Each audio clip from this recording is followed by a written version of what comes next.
Well, good morning. So, the Renaissance. Whole new unit, whole new time period. We are not in 1200 to 1450 anymore. We are in, my napkin is like, what is it? Going all over the place. We are in a whole new time period. 1450 to 1750 ish. Just like before, there's some stuff that's going to happen actually like before 1450. That's okay. It's called context. We've learned context, right? Okay, here's the rundown of this unit. This is called the Renaissance, the period of Renaissance in Europe. It's not really the Renaissance anywhere else necessarily, but I just don't know what to call it. So, here's how it's going to go. Okay, we will deal with the European Renaissance, okay, which is like, oh, I love the Renaissance. It's like my second like favorite thing. Basically, it's medieval period part two, except more education and much better art. It's wonderful. So we'll deal with a lot of art in the Renaissance. We'll deal with some really interesting political figures in the Medici family. Um, Most of it's art, art, art, art. Yay! And then in Europe, we will go to the Protestant Reformation.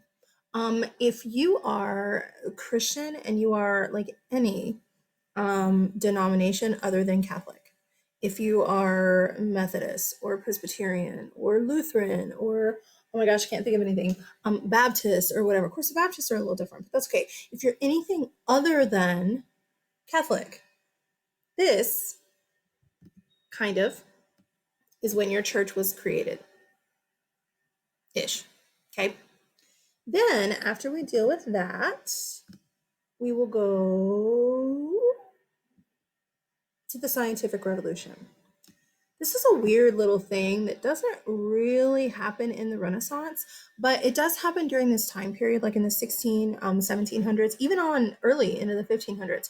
So I went ahead and put it in this unit, but it's technically like not considered a Renaissance well after that, but who cares? So scientific revolution.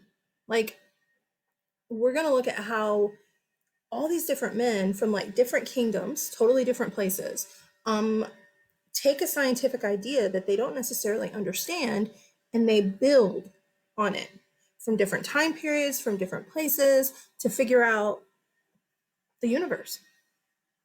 And we're going to see how that affects the church. Uh-oh. Then after that, here we go. We'll come over here. We'll go a little bit east from Europe, and we'll deal with some of the gunpowder empires. Now, I mean, the Ottoman Empire, part of it is in Europe. Oh, the doggies just all ran in here. But anyway, part of it is in Europe, so it's kind of part of Europe. But the gunpowder empires of like the Ottoman Empire, and the Safavid Empire and the Mughal Empire in India. Can you hear them? I don't know if you can, but they're just playing. So anyway, we'll deal with the gunpowder empires. You, this unit, are dealing with, what are you dealing with? You're dealing with Qing China, right? And something else, and I can't remember right now. So that is in your unit, or your section of this unit in Canvas. Yeah? All right. So let's get started with the Renaissance.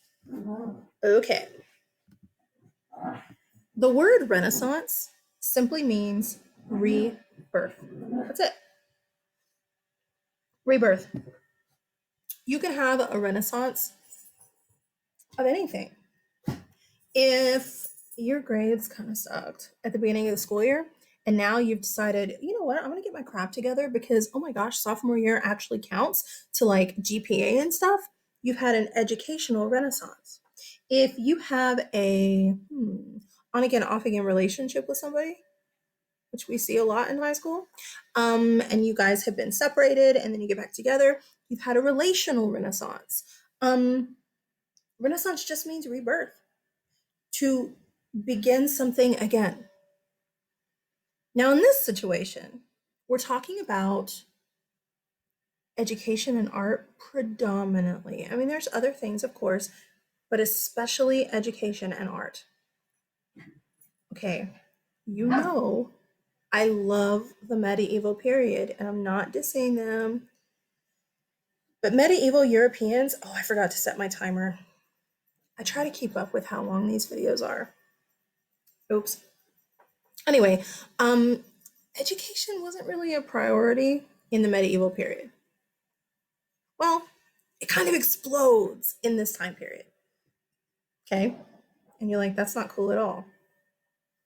It's partially because of the Crusades. Do you remember? It's okay. I can do this map. Okay, so we're in Europe. Yeah?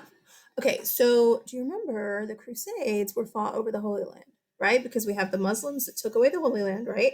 And so the European Christians were like, oh, God forbid. And so they went to take it back. Okay, one of the positives that came out of the, not the Renaissance, one of the positives that came out of the Crusades, education. Do you remember all those books that I told you they brought back from, what is that? Um, the Turks, the not the Ottomans yet, but anyway, the Muslim areas. They brought all this learning back, and so people now in the Renaissance are like, oh, this stuff is pretty cool. Okay, here's the question: what is it they're reading? What is it they're studying? Is it just Muslim books? No. Look at your notes here. Did I put it in there? Oh, I didn't. Really? You should probably somewhere put classical in your notes. Rebirth of. Oh, I did put it right here. Okay, I was like, I'm really surprised. The classical period is Greek and Roman. Okay, so just add. Okay, okay, in this class, we don't really, in fact, we don't deal with Greece and Rome. Sorry, pre AP gets to, y'all don't. So you don't really have that classical background. But the classical period is ancient Greece, ancient Rome. So people that you've heard of, maybe, like the philosophers, Socrates, Plato, Aristotle, they're getting a hold of their books and they're reading them and they're like, wow, those guys were crazy smart. Well,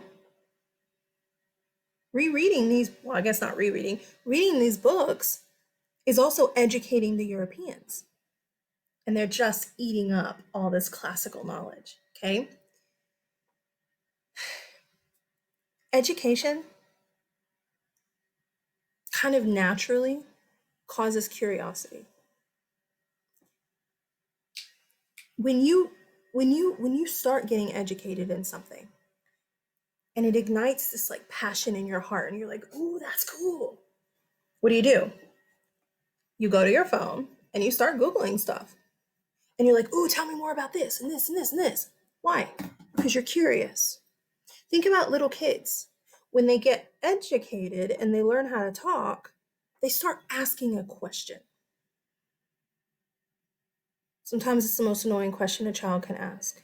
You know it. You know you're thinking about that question. Why? Why? Why is the sky blue? Well, the sky is blue because blah, blah, blah, blah, blah. Why? Blah, blah, blah, blah, blah. Why?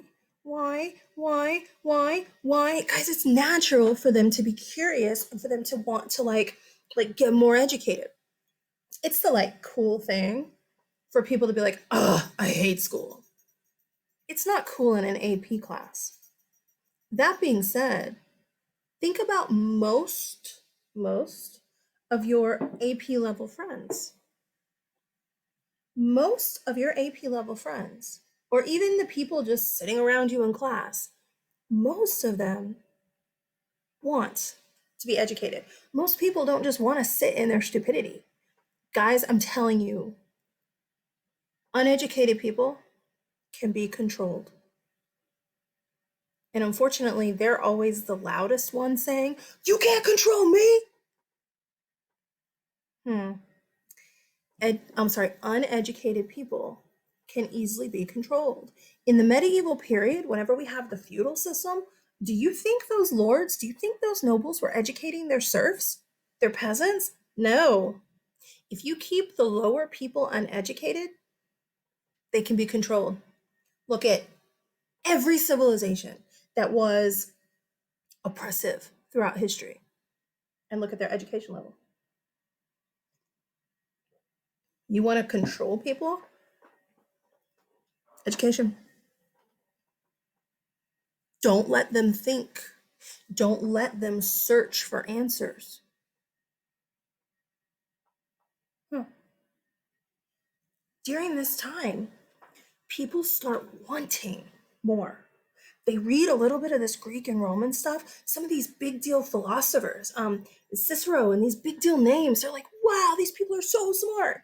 They start reading the historians from the time period. They start reading the books. Well, they're not really books. They are today, but back then they were just manuscripts. The books of Homer, the Iliad and the Odyssey, and all these cool classical things. Marcus Aurelius, I'm trying to think of other things. Herodotus, and they're just like, I want more. I want more. The classical world to them, I mean, we're in the 1450s. It was, I suck at math, 2000-ish years ago. They're like, these people are ancient. And they want to know how they lived. And they want to know how they thought. And they want to know what they did. So they start studying. Well, that's not just going to affect their intellectual ability. That's going to affect their art. That's going to affect their scientific what is it, desire to know things about the earth and nature around them. It's going to affect music. It's going to affect the church. It's also going to affect people inside. There's this new idea called humanism. Okay, listen. Humanism, it's not evil. I've heard people say, well, during the medieval period, everything was focused on the church, so they were good people. And in the Renaissance, humanism comes around, and so they started becoming evil. Are you kidding me? You can't, nothing is that cut and dry. Plus, oh my gosh, there's a lot of evil people in the medieval period, duh. There's also a lot of really holy, good people in the Renaissance. Humanism is focusing on human potential. What can I do? What can people do? People start studying, what are they called? Like subjects called the humanities. You're in a humanity class right now. Humanities are studying people, history, sociology, psychology, some literature classes, humanities. Okay. Okay, listen. In the medieval period, people would, like if somebody said, "Oh, that's an amazing painting that you did," a person in the medieval period would have this mindset: God led my hands. God painted the picture through me. In the Renaissance, people start having this mindset: I did. God gave me the ability, yeah, but I'm pretty impressed with my painting. I did pretty good. It's not that you're throwing God out. You're just accepting a little bit of that praise yourself. You're looking at your potential. How much can I get in my head and learn? How much can I, how fast can I run? God gave me the ability to run, but I ran that race. It's not that all of a sudden people in the Renaissance who are humanists are like, ugh, anti God. In fact, there's a lot of Christian humanists. One of the famous ones that we don't really talk about in here, but I had a whole thing about him in college, is Erasmus. He's one of the famous Christian humanists. See, curiosity already in your head said, who's Erasmus? ERASMUS. So here's the thing, it's not that God is going away in the Renaissance. It's just that there's this, I can live a luxurious lifestyle and still be a Christian. See, in the medieval period, money is the root of all evil. So if you're rich, you must be bad. Well, not in the Renaissance. In the Renaissance, you can have luxury. You can have a beautiful house. You can have statues everywhere, and it's okay, and it's pretty, and it's okay, but you can still be a Christian. It's kind of this mixing of the two. That goes right along with what's called secularism, which starts popping up big time in the Renaissance as well. The word secular is not evil. Secular simply means worldly, of this world. Not necessarily godly, but of this world. Look at the clothes, the shirt you're wearing right now. I have stars on my shirt. That's interesting because eventually I'll be talking about the scientific revolution. I didn't plan this. It's all about the universe. Cool. Anyway, I have stars on my shirt. It's not a Christian shirt. It's secular. Is my shirt evil? If you look down and you're wearing a Midland High School shirt, it's not a Christian shirt. It's secular. But is it evil? No. It's just worldly, of this world. There's this idea in the Renaissance that it's okay to read a book that isn't about the Bible, a secular book. Guys, if secularism is like evil and satanic, we're all in trouble from like birth. Dr. Seuss. I don't think Green Eggs and Ham is about Christianity.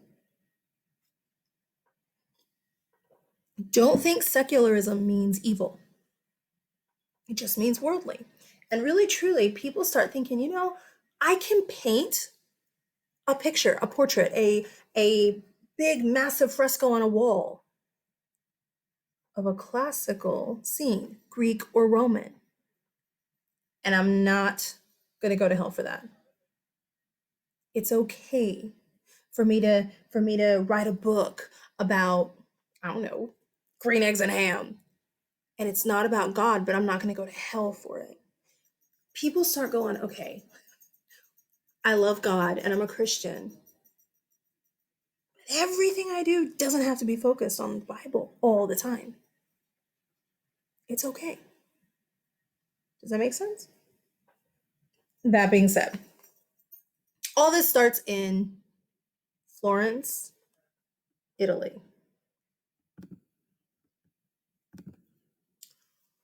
Okay, this is Renaissance Europe. Okay, look. We still have the kingdoms of Spain. Spain is not united yet. Okay. You have Muslim controlled areas down here. These are all Muslim controlled kingdoms. Okay. This right here is still Granada, which is still Muslim dominated, I guess I should say. Here you have the well, there's actually three, but you have the kingdoms of Spain. They will not unite until during during the next unit. Here we have France, England. Look over here. This is going to start mattering now. The Ottoman Empire. Okay. There are some of the Muslims that were kind of encroaching on the Byzantine Empire. Spoiler alert, look. Do you see the Byzantine Empire here? Byzantine Empire.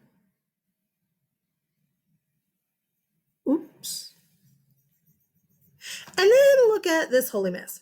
Oh my gosh. Yeah, that's the Holy Roman Empire. You can see all these different Germanic kingdoms. Look at this mess of kingdoms. They all kind of are over whatever. Hold on. Okay. I had to take a detour. So, this whole mess here, the Germanic kingdoms. Okay, look right here at Italy. Let's zoom in right here on Italy. Oh, shoot. I forgot I had those pictures. I'll go back to it because I want you to see those. Okay, look at Italy. Italy is not a united kingdom at this point. It doesn't exist. Italy won't be united until the 1800s. So we have a long way to go. So that being said, what you have down here is the biggest kingdom, Naples. Okay. What you have here, hold on, I'll talk about that in a minute. These are the papal states. Papal. The word papal means the office of the Pope. So, like the presidency is the office of the president, right? Papal states, the Pope's land. The Pope is in charge of what? The church. Should the Pope own land? He does. That's going to cause some weird political issues, kind of political and spiritual, like kind of crossing over issues. Him controlling a kingdom, that's secular. But he also controls like your spiritual life. That's spiritual. It's kind of weird. So it's almost like the Pope is a spiritual king, so to speak, but he's also a temporal, a secular, a land king. Okay? That's weird. Does it cause some problems in the Renaissance? Yes. If I could teach a whole semester on the Renaissance, which is like my dream, wouldn't it be amazing to just do one semester of medieval Europe and then one semester of Renaissance Europe? I'm getting excited. If I could do that, you would see drama here. I don't have time. Just know there's drama here. And we're going to talk about it like a little bit. So, that being said, look at everything north of the Papal States. What a mess. You have all these, almost said English, Italian. You have all of these Italian kingdoms here. Okay? All these. The one that we need to deal with the most for the Renaissance is right here. Florence. Do you see right here? Today, the city of Florence, but back then, Florence had all of this. Okay? The word republic. In a republic, you don't have a king, and the people vote. Okay, but not all people. In a democracy, the idea is all people vote. Hey, newsflash, America is not a democracy. We're a republic. Do you say, when you say the what is it, the Pledge of Allegiance, do you say, and to the democracy for which it stands? No. Everybody can't vote in a republic. Okay? In the Republic of Florence, in all honesty, very few people can vote. But who cares?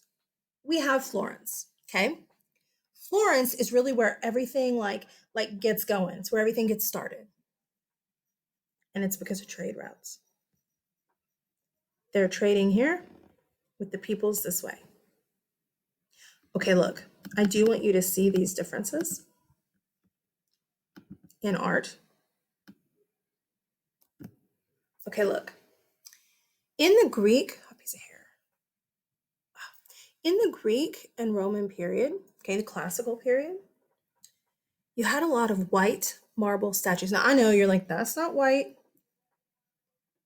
You had a lot of white marble statues.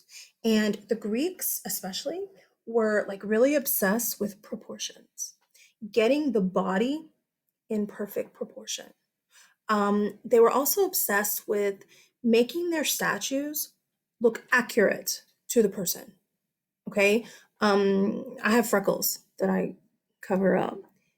My freckles would be included in a painting by a Greek artist. Let's see, my hair is not black, and it would not be black in a painting from a Greek artist. They want things to be realistic. Okay. In the medieval period, most paintings, unless it's like a portrait of a king or something, most paintings are going to be religious based. Okay. Not all, obviously, but most. Medieval art, and again, I'm not dissing them, I love the medieval period, but medieval art is not typically considered good art. It's flat. Look at this. It's very basic, it's very flat. There's not a lot of detail. You can't see a lot of detail in Mary's face. Okay. You have Jesus here. There's not a lot of detail. In the background, where are they? It's just a tan background. You also see these halos, and I've mentioned these before. My my art professor in college called them lemon heads. Anyway, they're halos. Okay. It's not really how we envision a halo to look. But look at this. In the Renaissance, things aren't flat. She doesn't look flat. She looks real. There's detail in her hair. It's not just flat in one color. There's detail in it. There's detail in her ear. It's not just, there's detail in her ear. Look here. Look at these kids. There's detail. You can see his little fat pudgy arms. And where are they? I don't know.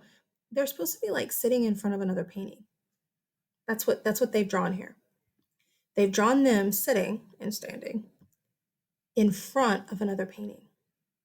This looks much more real than this. Here's another. Here, let me move my head. Here you have, again, classical art, Greek and Roman. Look at the detail. This is a piece of rock. It's a piece of marble. Look at the detail. Look at this. Can you sculpt that? You've seen SpongeBob, where you have like a big square, like rock of marble, and you take your little, hammer and chisel, and you're like, and what you don't want breaks away. That's how this is made. This is all one piece of rock, and look at this detail that they did. Beautiful. Look at this medieval picture. It's religious. Here you have Jesus, Mary. And again, it's not as flat as the other one, but there's not a lot of depth. And where are they? You have these angels up here and God's like looking down, but where are they? Look at this portrait in the Renaissance.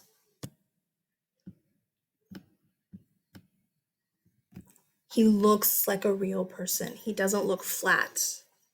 He looks rounded. You're seeing actual background here. I'm pointing out like you can see. I need to use my thing. Sorry. There's a background here. You can tell he's like outside or whatever. We have no idea where they're at here.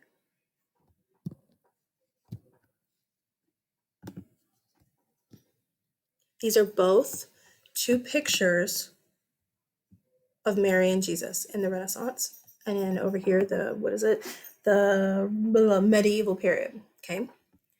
This picture of Mary and Jesus, they're lemon heads. Yeah. And again, they're very flat. They're just flat. It's just like a coloring book. Where are they? Uh-uh. The background, again, it just looks like a color book. But look over here at the Renaissance, Mary and Jesus. You have Jesus who looks like a real little pudgy, rounded baby. You have Mary here. You can even see like facial expressions, like Jesus is looking up lovingly at her. And again, you have a background. They're obviously sitting outside or on some kind of patio or terrace or something, and you see like a building here in the background. So what we're starting to have happen with art, especially, oops, there we go, is we're starting to have, with education comes better art. It's also becoming a little more secularized. Where'd the lemon head go? Oh my gosh, we got rid of the halo. Oh, we're going to hell. No, this is still a religious painting, Jesus and Mary. We just left out the halo. It's becoming a little more secularized. And by the way, I'm about to talk about him. Raphael. Raphael is one of our Ninja Turtle painters. Yeah. The Ninja Turtles, I talked about it in class, but the Ninja Turtles, yes, they're named after these four painters and sculptors in the Renaissance. And they still do a lot of religious art. A lot. Raphael paints a ton of the Pope's offices. The Pope. Some of it is religious, some of it is secular. Michelangelo paints the Sistine Chapel. Oh, it's religious. Leonardo da Vinci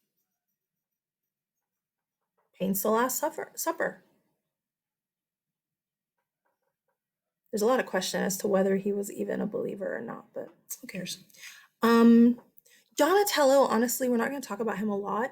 In one of your documents in class, you have a statue, the David statue. Not the famous one that you know. Some of you are like, oh, I've seen that one. A different David that you'll see with Donatello. And David, like King David from the Bible, religious figure. But he's painted in a secular, I'm sorry, he's sculpted in a secular way. I don't want to say it because it's in your document. And the whole point is, can you figure out how? But we're starting to see art look more real again, look a little bit more secular, and that's going to start spilling out in people's like mindsets, people's philosophical views, people's political views. Oh my gosh, big time political views, people's literature. So it kind of spills out into everything. Okay, I don't know if I have another picture or not. I do. Oh yeah. Oh my gosh, I totally forgot about perspective. When you have a picture that looks flat, like this one right here, everything is just the same size, everything just looks the same. There's no depth to this picture over here. Again, it's Mary and Jesus, it's medieval, 1280s, Gothic, okay? If you look over here in the late medieval period, here, let me go up here so you can see this, not the astronomical part. If you look at the late medieval period, we're starting to see some depth back here. There's perspective, okay? Then look here at the Renaissance. Look at this. Everything kind of points to this right here. You see, everything.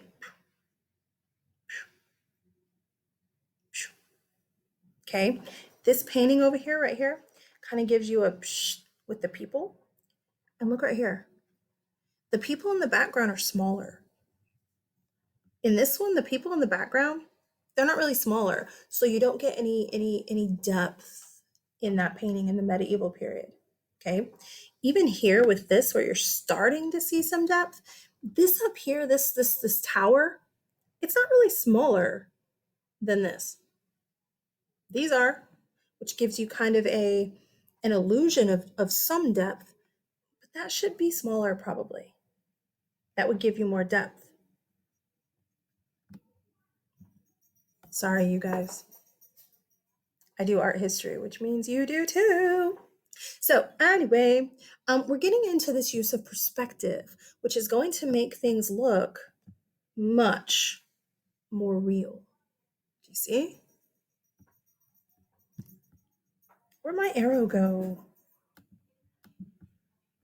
Oh, sheesh, man. I think this is the last one. Oh, there we go. Then we get to Florence. What time is it?